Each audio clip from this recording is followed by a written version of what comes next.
একের পর এক রেল দুর্ঘটনা, পিছনে কাজ করেছে বড় কোনো শক্তি, বড় তথ্য ফাঁস করলেন কেন্দ্রীয় মন্ত্রী।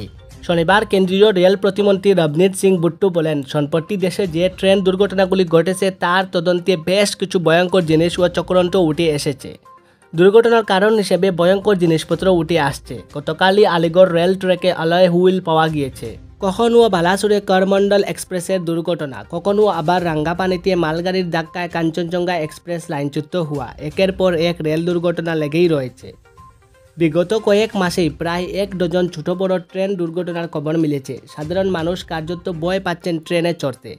কিন্তু এত ঘন ঘন দুর্ঘটনা ঘটেছে কেন? পুরাটা রেল গাফিলতি নাকি পিছনে রয়েছে অন্য কোনো কারণ? চাঞ্চল্যকর কথা বললেন খোদ কেন্দ্রীয় মন্ত্রী। শনিবার কেন্দ্রীয় রেল প্রতিমন্ত্রী রবনীত সিং বুট্টু বলেন, সম্প্রতি দেশে যে ট্রেন দুর্ঘটনাগুলি ঘটেছে তার তদন্তে বেশ কিছু ভয়ঙ্কর জিনিস ও চক্রান্ত উঠে এসেছে। দুর্ঘটনার কারণ হিসেবে ভয়ঙ্কর জিনিসপত্র উঠে আসছে। গতকাল আলিগড় রেল ট্র্যাকে অ্যালয় হুইল পাওয়া গিয়েছে। এর মানে বড় ষড়যন্ত্র রয়েছে, যা ধীরে ধীরে সামনে আসছে। কে এই ষড়যন্ত্র করেছে? কেনই বা ষড়যন্ত্র? এই প্রশ্নের উত্তরে কেন্দ্রীয় মন্ত্রী বলেন, কারণ নরেন্দ্র মোদী তৃতীয়বার প্রধানমন্ত্রী হয়েছেন। দেশের ভেতরে এবং বিদেশ থেকে প্রচেষ্টা ষড়যন্ত্র করা হচ্ছে। রেলওয়ে ব্যবস্থা, যা ভারতের লাইফলাইন, তা নষ্ট করে দেওয়ার প্রচেষ্টা চলছে। সম্প্রতি রেল দুর্ঘটনাগুলি দেখলেই বোঝা যাবে যে ইচ্ছাকৃতভাবে দুর্ঘটনা ঘটানো হয়েছে।